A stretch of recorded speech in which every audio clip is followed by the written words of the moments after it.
বিয়ে বাড়ি চলে এসছে। বলতে বলতে বিয়ে বাড়ি ওয়েট করতে করতে চলেই আসলো সে।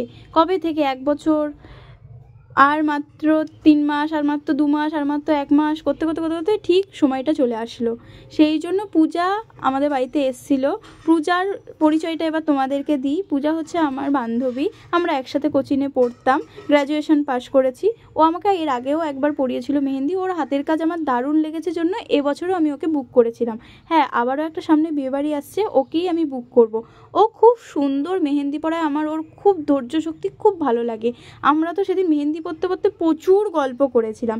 ঠিক পরের দিন রাত্রেবেলা সব সুন্দর করে গুছিয়ে ব্যাগপত্র রেডি করে লাগেজ গুছিয়ে ঠাকুর দর্শন করে আর আমার ঠাকুরকে খাওয়ার দিয়ে মা তারা, বাবা মহাদেব, বাবা লোকনাথ সকলকে তাদের প্রণাম নিয়ে আমরা বেরিয়েছিলাম আমাদের জার্নি 7 দিনের, অনেক দিনের ট্যুর। এত দিন তো আমরা বাইরে থাকিনি 7 দিনের মতো কোনো দিনও কোনো ট্যুরে। এবারেই প্রথমবার 7 দিনের মতো বাইরে যাচ্ছি। অনেক ঠাকুরকে প্রার্থনা করে ঠাকুরকে বললাম আমাদের ঘরবাড়ি ভালো করে রেখো। আমরাও জার্নি স্টার্ট। চলো যাওয়া যাক তাহলে। এবারে সব জিনিসপত্র বার করা কমপ্লিট। ধীরে ধীরে এবার ট্রেন ধরবো, ট্রেন ধরে শিয়ালদা যাব, দেন ওখান থেকে ট্রেন।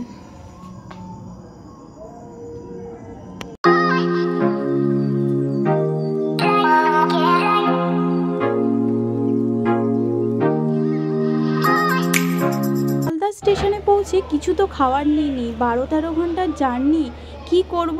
আমাকে বলছে চলো আজকে KFC খাই। অনেক দিন পর আবার KFCতে ঢুকলাম, KFCতে খাবো। KFCর খাবার সত্যি আমার তো দারুণ লাগে।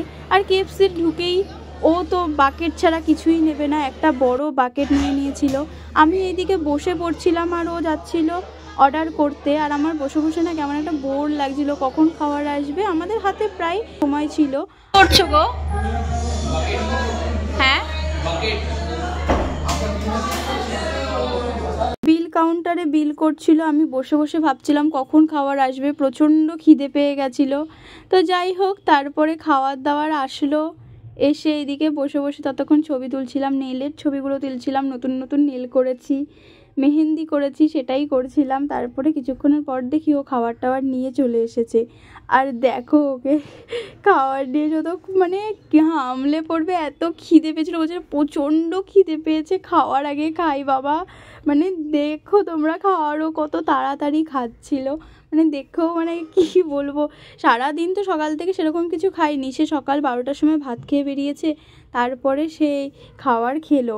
আমাকে বলেছিল প্রথমে যে রুটি আর মিষ্টি নিয়ে যাওয়ার কথা, রুটি মিষ্টিও নিয়েছিলাম। তো KFC দেখে লোভ সামলাতে পারিনি। আর দেখো ভিডিওটা, তাহলে বুঝতে পারবে কতটা ওর খিদে পেয়েছিল।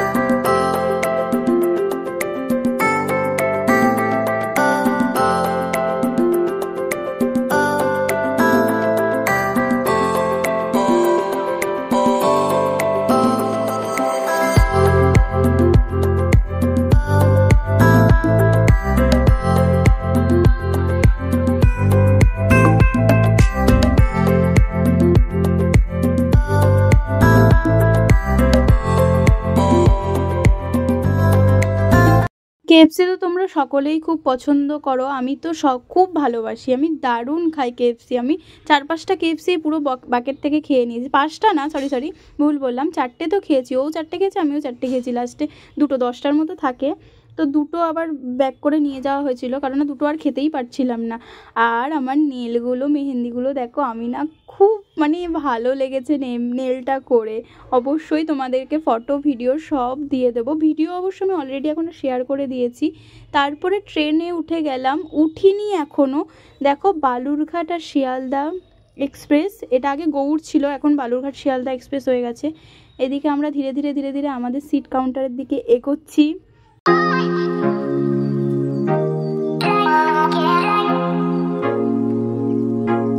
এখন খাওয়া দাওয়া করে একেবারে ট্রেনে উঠে গেলাম। কতক্ষণ, আর এই বিরক্তি লাগে জানো, এতক্ষণ ধরে 8-9 ঘন্টা, বেশি 9 ঘন্টা কমই বলছি, 10 ঘন্টার কাছাকাছি। মানে কি বলবো, এত বিরক্তি লাগে না, কিচ্ছু বলার নেই। বাড়ি যেতেই এতক্ষণ ধরে, কি আর করব, যেতে তো হবেই, নিজের বাড়ি বলে কথা, যাব না এটা কখনো হয়? অন্য জায়গা থেকে তোমাদেরকে ইন্ট্রো দেবো।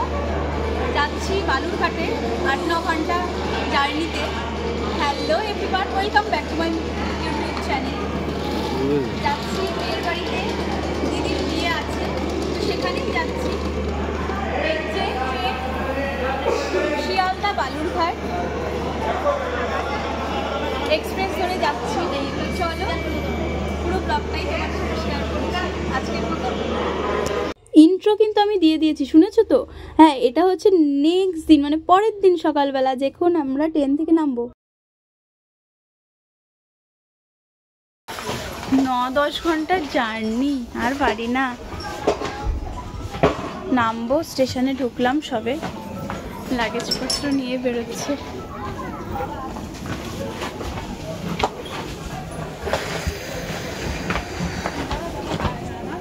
না ভাল লাগে না এত জার্নি করতে, মানে সত্যি আর কি বলবো। তাও আসতে হবে নিজের বাড়ি।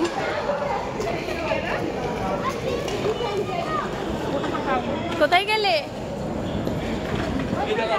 ওই দেখো, ব্যাগ নিয়ে পাচ্ছে না আসতে।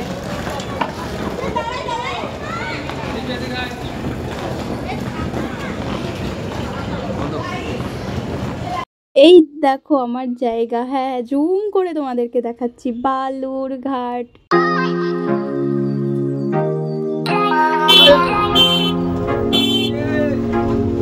যাচ্ছিলাম, অটোতে উঠে গেছি, এবার বাড়িতে যাচ্ছি। কিছু কিছু দৃশ্য তোমাদেরকে দেখাবো, দেখো।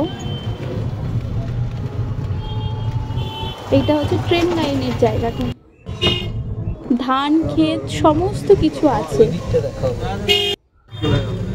ট্রেন লাইনের জায়গাটা কি সুন্দর লাগছে, সকালবেলা পুরো সানসেট, ওয়াও দারুণ।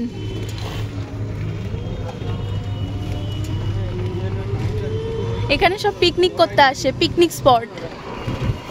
এদিকে স্টেশন, স্টেশন এটা, আর এটা হচ্ছে পিকনিক স্পট। পিকনিক করি আমরা, কত এসছি এখানে পিকনিক করতে। আমাদের বাড়ির রাস্তা, এই যাচ্ছি যাচ্ছি যাচ্ছি যাচ্ছি, তারপরে এই গলিটা দেখতে পাচ্ছ, এই গলিটার এই টার্ন নিতে হবে, তারপরে সবাইকে দেখতে পাবো। চলো আজকে তাহলে তোমাদেরকে এই ব্লগে আমার বাড়িটাও শেয়ার করে দিচ্ছি। এই দেখো বিয়ের বাড়ির মরশুম, ওই দেখো ওটা হচ্ছে আমাদের বিয়ের বাড়ি, ওখানেই বিয়ে আমার দিদির।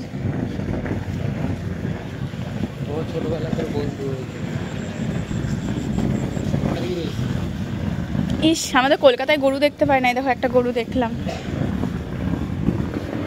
এই দেখো মা মনসা, আর এটা হচ্ছে আমাদের বাড়ি।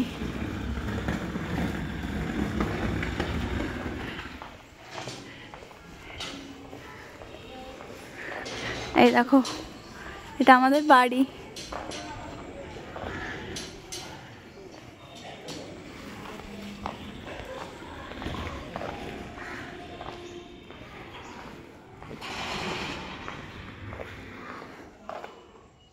এই যে এতটা, এটা গ্যারেজ ঘর, সামনেও একটা রয়েছে।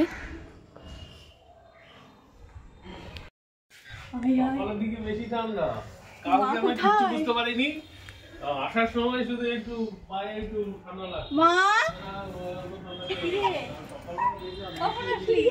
এই কাজ করে দেখতে পারবি না? আমি দেখতেই পারি। ভালো আছিস? হ্যাঁ বাহ বাহ বাহ। চল চল চল, মেয়েকে মারছিল, তোদেরকে নিমন্ত্রণ কি করছিলে? আমি নিচ থেকে হেঁটে আসছিলাম তো। তাই? হ্যাঁ, আমি দেখতে পাইনি রে। একদম কতদিন পর দেখা, মজা হচ্ছে। কতদিন পরে অনেক। আর এই জায়গাটা সকাল সকাল দিদিকে মেহেন্দি পড়াতেও চলে এসেছিল, তখন 8:30 9টা বাজে। মেয়েটা অনেক দূর থেকে এসেছিল, গঙ্গারামপুর থেকে। খুব ভালো মেহেন্দি পড়ায় এই মেয়েটাও।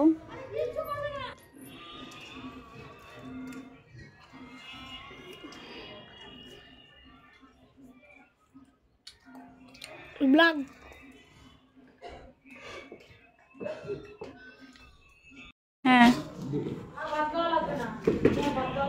চলে গেছিলাম মেজমাদের বাড়িতে। সকালবেলা ব্রেকফাস্ট করছিল জিজু আর পাপাই দুজনে মিলেই, আর এই মাসিটা খাবার দিচ্ছিল।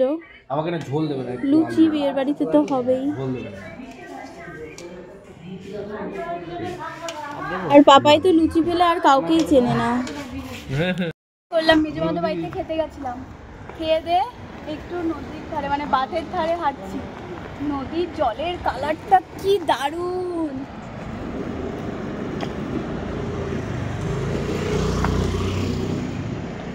পুরো একদম মনে হচ্ছে সবুজ কালারের, আর ওইদিকে ওই যে ওই দূরে একদম চর পড়ে গেছে। দারুণ লাগছে, দারুণ দৃশ্য। মানে নদীতে তো ছোটবেলা থেকে স্নান করতামই, এখনো মনে হচ্ছে যাই নদীতে একটু স্নান করে আসি।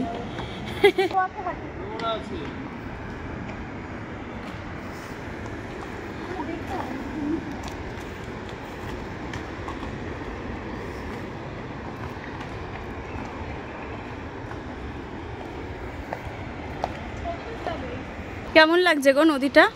নদী তো সব হয়ে গেছে। ওই দেখো মেজমা আসছে আবার। মেজমা কই গেছিলে গো? তাহলে ওর ইয়েতে ঘুরে আসবো নাকি? আমার ব্লগে চলে আসলে কিন্তু। ঠিক আছে, সাপোর্ট করো। যাও, আমরা খাওয়া দাওয়া করেই আসলাম। এই টিফিন করে এই বাইরে দিকে এসেছি তো এই তাহলে ওই করে আসিনি। ফোনে বিজি হয়ে গেল ফোনম্যান। হ্যাঁ, তোমার বক্তব্য বলো। তুমি এটাই তখন থেকে খেয়ে যাচ্ছ। হ্যাঁ, তো কেমন লাগছে নদীর ধারে ঘুরতে এসে? ভালো। স্নান করেছো কোনোদিনও নদীতে? একবার করেছি না, পা ভিজিয়েছি। এক জায়গায় দাঁড়িয়ে কথা বলো। পা ভিজিয়েছি। ঠিক আছে। আর তুমি বলে বল। দুইজন দুই দিকে ফোনে বিজি। এই দেখো, এইদিকে জিজু আর এইদিকে হচ্ছে পাপাই, দুইজনা বিজি। আর আমরা মিডিলে পড়ে গেছি। হ্যালো, ওই দেখো আবার। ভালো করে বলো। New watch. বাবা, ও একটা নিউ ওয়াচ কিনেছে। ভালো করে দেখো, ভালো করে। এই যে নিউ ওয়াচ, এখানটা অ্যালার্ম আছে। হ্যাঁ। এটা জানি না কি, এটা জানি না কি, এটা লাইট, হ্যাঁ। এটা জানি না কি, এটা জানি না কি। বাবা, আমি এত একটাই কিছু। জানি, অ্যালার্ম। আর একটু ভালো করে দেখিয়ে দাও। এই যে কোথায়? এটা অ্যালার্ম, এটা জানি না, এটা জানি না, এটা জানি, এটা হচ্ছে লাইট। বাহ, খুব সুন্দর এটা হয়েছে। জানি না, আর এইটা জানি না। আমার নিউ ওয়াচ। এটা আগে আমাদের ড্যাম ছিল। এখান দিয়ে মানে সব ড্রেনের জল টল যাবতীয় যা এই দিক দিয়ে পাস করে এই এটা দিয়ে বেরিয়ে যেত। এখনো যায়, কিন্তু এখন নতুন একটা বানিয়েছে। এই যে এটা, চলো দেখাচ্ছি। এবারে এখানে এসে দেখলাম এই সিঁড়িটা দিয়ে আমরা আগে নেমে যেতাম, নেমে ওই নিচটার ওখানে দাঁড়াতাম। এবারে এসে দেখলাম এরকম ঘিরে দিয়েছে পুরোটা, কেউ আর নিচে নামতে পারছে না। পুরোটা ঘিরে দিয়েছে একদম ওই মাথা পর্যন্ত। এখানে পুলিশও গার্ড দেয়, মানে সিকিউরিটি। এখানে একটা মৃদু ভালোবাসা আছে, শান্তির। দারুণ, আর কি সুন্দর হাওয়া। চলো আর একটু ভালো করে যদি দেখাতে পারি, চলো দেখাচ্ছি। এই দেখো, এটাই হচ্ছে ড্যামটা। আর বেশি নিচে যাওয়া যাচ্ছে না। আমরা তো আগে এই দাঁড়ানোর যে জায়গাটা আছে ওই জায়গাটা দাঁড়িয়ে থাকতাম। এখানে একটা কি সুন্দর হাওয়া সব সময়, আর জলের সাউন্ড কি ভালো লাগে, কি বলবো। রিফ্রেশমেন্ট বলে একটা জিনিস আছে এই জায়গাটা, একটা শান্তি। কত মানুষ আসে এখানে, বিকেলবেলা বেশি আছে, এখন দুপুরবেলার সময় সব দাঁড়িয়ে দাঁড়িয়ে দেখে। দেখো, আর ওই যে একদম বোর্ড লেখা আছে ডেঞ্জার এরিয়া বলে, সেখানে কেউ আর যায় না। যতটা পারলাম ক্লোজলি তোমাদের দেখালাম। এখানে প্রচুর মাছ ধরতো আগে, এখন তো ওই যে জালগুলো দেখতে পাচ্ছ ওইগুলোতে মাছ পাওয়া যায় গো।